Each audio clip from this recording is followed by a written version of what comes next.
Are you doing everything you can to live peaceably among them? The hardest thing as a chaplain that I have to deal with is when a sudden death comes and and the hardest thing that they usually deal with is, man, I wish I wouldn't have said this. Or I wish I wouldn't have done this. I wish my last memory of them wasn't being mad at them for this. That's awful. You know, we're to, Paul tells us that we're to be very, very careful with our relationships with each other. Are you? Are you ready to bury children? Are we ready to bury our parents? And that, are we on good terms with someone before they passed?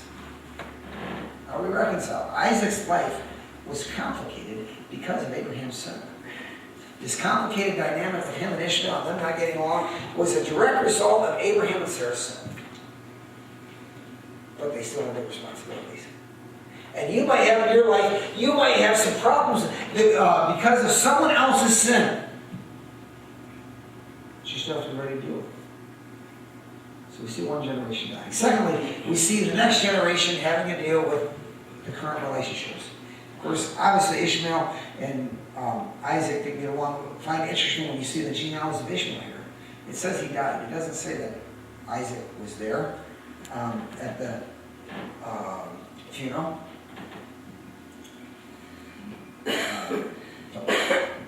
Don't know anything else about it.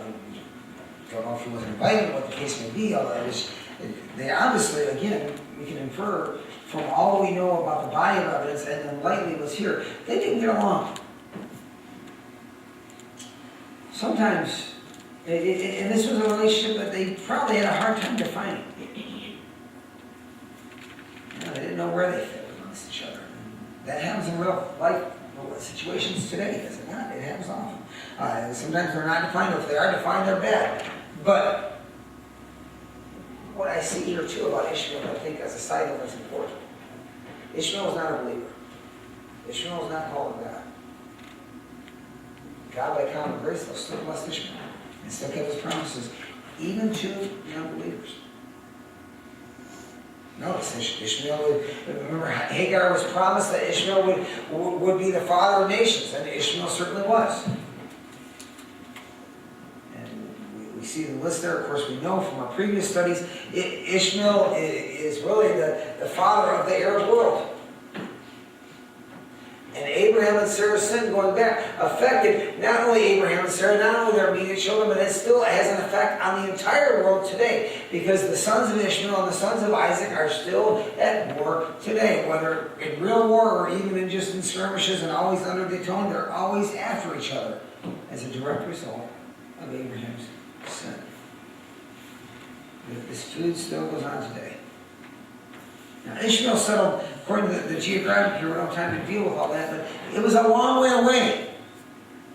And they had this friction. Ishmael didn't want to be anywhere near Isaac. And we don't know what Isaac's feelings were. We know that, I'm sure there was a relationship was strained as a believer in God, and as a follower of God, and as a genuine Old Testament saint. Hopefully he was working on that, but that's a very difficult dynamic.